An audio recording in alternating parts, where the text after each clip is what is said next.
So what is going on, you guys? Welcome back to another video here in my channel. And so for today's video, I will be talking about how I cope up with my current situation, or as I enter college life. If some of you don't know, I enrolled myself in the course of BS Psychology. Well, originally I wanted BA Psychology, but the university I enrolled in did not offer BA, so instead I chose BS. But enough of that, going back to the topic, many were asking me, would even compliment me on why I don't look as stressed as they are. Some were just basically asking me on the things that I do, to why I seemed okay or not stressed. So I guess they're asking me on my coping strategies. I don't know, but here are some lists on the things that I do or remind myself to do in order to feel relaxed, or yeah, just not feel the pressure of being a college student. And as college students out there watching this video know that the past few weeks were exhausting. For some, maybe entering college just hasn't synced in yet. Here are my lists on the things that I do or remind myself to do in order to feel relaxed.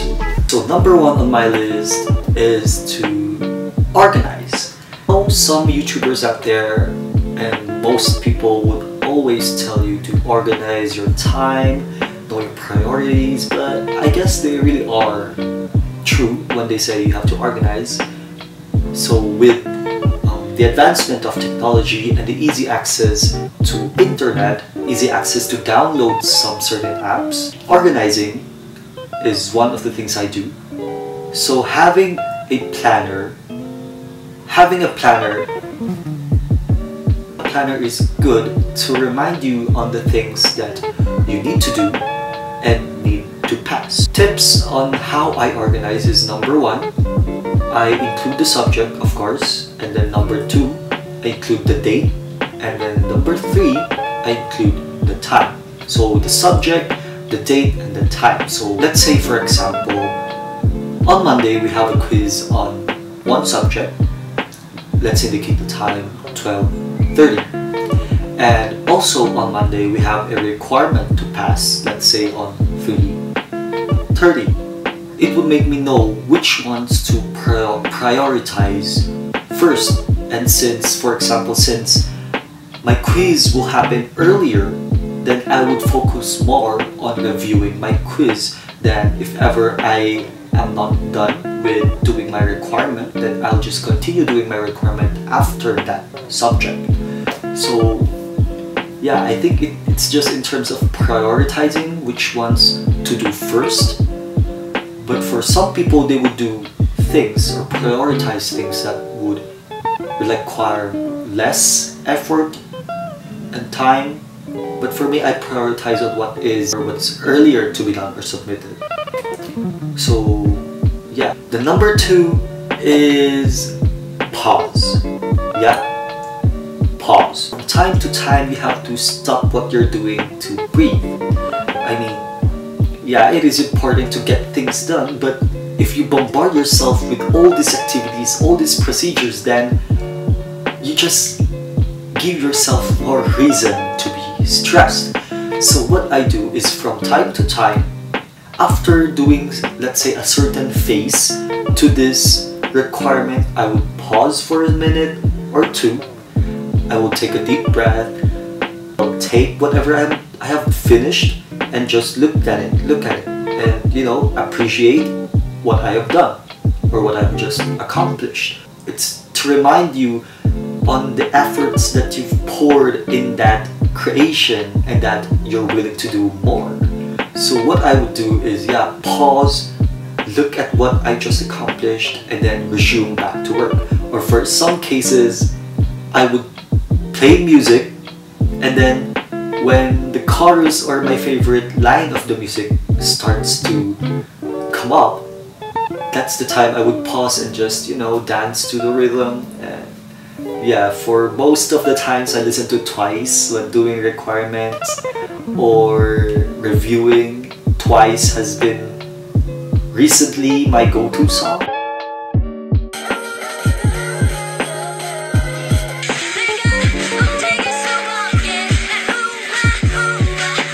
So again, it's important to pause, because when you bombard yourself with these procedures and these activities, you need to do this, you need to do that, and you're just really confusing yourself on the real process that you need to do. For example, you need to do step 1, 2, and 3, but when you bombard yourself with all these activities, then you might skip some steps, and that would hinder the outcome of your requirement, and it will also affect the final product. So for tip number 3, you immerse yourself with the presence of a healthy environment. And when I say environment, this is not just the nature that surrounds us, but also the people. Looking back, in my high school and elementary days, my environment really wasn't that good of an influence to me. People around me really didn't appreciate me in general. I mean, they would appreciate me from time to time, but not because they wanted to appreciate me, but because they needed something from me. If you're watching this video, those are the type of people that you need to cut off from your life. Starting off with the people, what I do is to have people around me with good influence. I'm thankful that today I have people who are a good influence on me and who has really helped me in developing my own capabilities. Let's say, for example, you have, oh my god, it's raining. No, you have a quiz tomorrow at 1:30, but before that quiz you have 2 hours of a vacant period. It's best for you to find people who would motivate you to review within those 2 hours, so you'd have good outcome when the time of the quiz starts. It's good for you to have review partners or review groups or studies, because these groups would help you in asking questions, because when you ask questions, you're not learning individually, but you're learning as a group. You learn, they learn, so it's a win-win situation. And again, find people who you genuinely like to be around, because it's hard to pretend to like someone when you don't even like that person. So find someone you genuinely want to hang around with, spend some time with.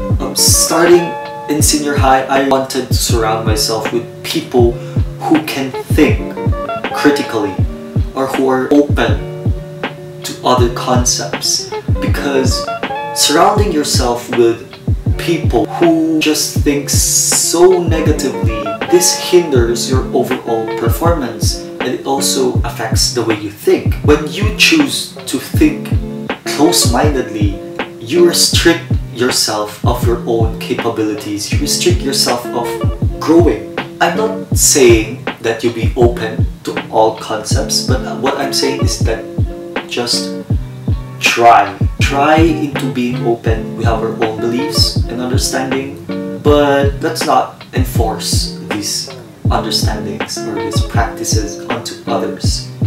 I think the proper term there should be to invite them into looking at your own perspective. Let's move on to nature, or what God has given us, or some would say what science has given us, regardless of which, nature. What I do, I like to be one with nature, or just simply put myself in an environment where there are trees, because it helps me think better and it calms me down. What I usually do is I like to walk, to see and interact with people, and walking also to breathe from time to time. A tip for you guys who also want to try walking is choose days where there are less people, because the whole point of me walking is so I could relax and see less. But when there are many people, sometimes my mind becomes boggled with all these thoughts, and it just irritates me. It's good to see people walking with you, but it's better to see spaces between people. Yeah, you know what I mean? So, yeah, I don't know. For tip number 4 is to be aware. To be aware of what's happening in your life and be aware of what's happening around you. So what I always practiced, or what I have always convinced myself to do, is to be aware of my current situation. So you need to accept your current situation. But accepting, for me, is different with agreeing or being in agreement with. So let's say, for example, the current status of our society or our country. It's best to accept that this is what's happening right now, but it doesn't necessarily mean that you agree that this is what should be happening to our country. So first, you need to accept that I am now in college and that it is hard in college, but it is your choice to agree or not agree. To agree that it is hard or to not agree. To make choices or to make routines or patterns of activities that would make college life less hard for you. For the last tip is to know yourself. So yeah, knowing yourself. And I know self would come in many perspectives or concepts. We have the material self, the political self, but the self that I'm talking about here is the general self, or the general you. Now, when I say you, this is not the you that is adopted by the society or is dictated by the societal norms. This is not the you that your family expects to be. The you that I'm talking about here is the one which your soul and spirit is in agreement with. That's the type of you that I'm saying. So for some people, they would say that there is no true concept of self, because in order for you to call yourself, it needs to be permanent. You will already need to have a permanent label. Since there's occurrences where we act differently, then that is not a permanent self, because when those occurrences are gone, you switch back to another version of yourself. Therefore, there's no permanency in there. And for some people, they would say that the self is a long process because it always changes from time to time. I mean, your self would start at one point and then develop, progress into some later point. The self is transcendental. I guess for me, it's either you take my opinion or not, or you take my suggestion or not. But for me, I think to know yourself first is to start to know your own identity, gender or sexual identity or sexual orientation or sexuality, regardless of which, you should know yourself first. If you open yourself, that means that you're staying true to yourself and that you don't have to pretend to be somebody else. And that is one step closer into finding your true self. To find your true self is, for me, what I do is I find some advocacies that I believe in, or I find things that I want to fight for. You know, I don't enforce my opinions, but I invite others to see my perspective. So yeah, do not enforce, invite into viewing the perspective. In local terms, kapag kasi may pinaghuhugutan ka, mas nailalabas mo yung totoo mong kakayahan. That's the last tip, is to know yourself. And I guess some extra tip more is, it's okay to be practical and to be serious at times, but you know, to really become stress-free or be in a relaxed state, you need to fool around sometimes. So yeah, don't be too strict on yourself. Let yourself loose. So what I do, as I said, I listen to twice and dance to twice at times. And I admit, I also pause to play online games. But if that's what makes you relax and that's what removes the stress out of you, then go do it. So yeah, those are the tips, or those are my strategies into making my college life a bit more manageable and stress-free or stress-less. So yeah, it is your choice whether you want to adapt it or find your own coping strategies. But I suggest, if you do not have a coping strategy yet, go find yourself one, go make yourself one, because in life we really need to, you know, cut off some slacks. If you guys enjoyed watching this type of video, then you can message me on the next topics that you want me to discuss, or I don't know. So yeah, I'm just trying to, you know, make new videos. I'm just trying to create new video ideas I want my channel to be known for. So yeah, so that is the end of my video, guys. I hope you enjoyed watching this type of video, and I hope I talked some sense and I wasn't too confusing. So yeah, if you enjoyed watching this video, give a like, and if you liked my videos, then go and subscribe. And starting today, always remind yourself to stay cozy. That's it. Bye.